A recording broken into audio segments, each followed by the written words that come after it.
On a dans nos classes qui nous arrivent du secondaire, là c'est fort comme expression, mais des analphabètes fonctionnels qui ont de la difficulté à percevoir l'ironie, par exemple, le sens figuré. Les étudiants sont mal équipés pour rentrer dans un texte, décortiquer, analyser un texte. Si le vraiment, il vient accompagner le son.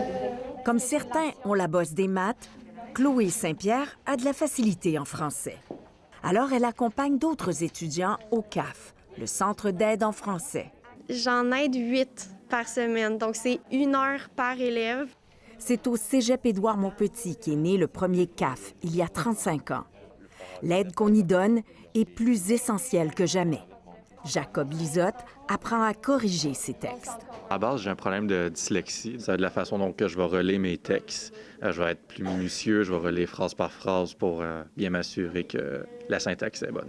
Même pour ceux qui n'ont pas de troubles spécifiques, la jeune tutrice constate un problème avec les connaissances de base chez ses camarades étudiants et un certain décalage. En faisant le tutorat, j'avoue, j'ai été surprise par certains de mes élèves, le niveau de français. Moi, je me suis toujours dit, quand on arrive au cégep, on a atteint un certain niveau de langue. Il n'y a pas que l'orthographe et la syntaxe qui préoccupent les professeurs de littérature et de philosophie au collégial.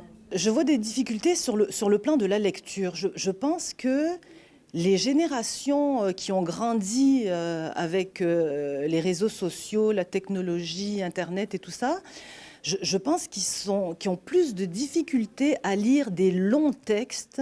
C'est plus difficile aujourd'hui de mettre au programme Notre-Dame de Paris ou Madame Bovary que ça l'était il y a 30 ans. Chaque session, le CAF du Cégep Édouard-Montpetit suit près de 300 étudiants. C'est terrible à 17 ans, alors qu'on a une grille de 7 cours, qu'on arrive au cégep, et là, en plus de devoir faire une espèce de rattrapage de ce qui aurait dû se faire de manière répétée et compulsive pendant 11 ans. C'est l'apprentissage de la langue, c'est ça, là. Il faudrait que les étudiants arrivent au cégep, sachent lire et écrire, qu'ils soient capables de s'exprimer, et qu'ils soient capables de s'exprimer dans une langue soutenue. Les étudiants arrivent au cégep avec des trous, là, des manques. Je ne parle pas des exceptions là, dans l'accord du participe passé ou autres règles byzantines. Non, c'est vraiment des choses essentielles qui viennent faire en sorte qu'on puisse comprendre un texte. Confondre un pronom possessif et un pronom démonstratif, ça change le sens du texte. On doit écrire davantage qu'on devait écrire il y a 20, 30 ou 40 ans.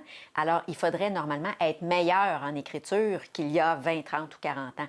Pour celle qui dirige la Faculté des sciences de l'éducation de l'Université de Montréal, le problème, c'est que la maîtrise du français ne s'améliore pas. On peut obtenir son diplôme d'études secondaires en commettant 28 erreurs dans un texte de 500 mots. Donc, si on veut s'améliorer, il y a vraiment de la place, il me semble, là. On sait que les élèves sont plutôt doués pour organiser leurs idées dans un texte et mettre un contenu approprié. Là où le bas blesse, c'est vraiment la maîtrise de la langue, plus spécifiquement de l'orthographe. À l'université, comme au cégep, les étudiants doivent mettre en application les règles et les connaissances acquises au primaire et au secondaire. Le verbe peut avoir plusieurs constructions différentes. Le département de linguistique de l'UQAM offre plusieurs cours de perfectionnement du français aux étudiants inscrits à divers programmes et aux étudiants libres. Dans mon cas, c'est du rattrapage, puis il y a des choses que j'apprends en ce moment que j'apprends différemment ou que j'ai pas du tout appris quand j'étais jeune. On me dit souvent qu'il y a beaucoup de notions qui avaient été soit pas vues ou oubliées depuis le secondaire. Par exemple, une subordonnée relative, la chose dont je parle, pourquoi est-ce que je peux pas dire la chose que je parle? Il faut les outiller, les étudiants, à tirer profit des ouvrages de référence. J'inclus le correcteur là-dedans, pour être capable d'améliorer leur texte, de se poser les bonnes questions quand ils écrivent. On adore les dictionnaires, nous, les professeurs de français, parce qu'ils nous aident réellement à corriger nos erreurs et on en apprend tous les jours, même quand on est prof de français depuis longtemps. Les étudiants forts sont toujours aussi forts, probablement plus forts, mais c'est le milieu de peloton, là. C'est la moyenne qui perd du terrain. Le rapport commandé par la ministre McCann en septembre sur la maîtrise du français aux études supérieures risque de décevoir le milieu s'il ne porte pas aussi sur l'enseignement du français au primaire et au secondaire.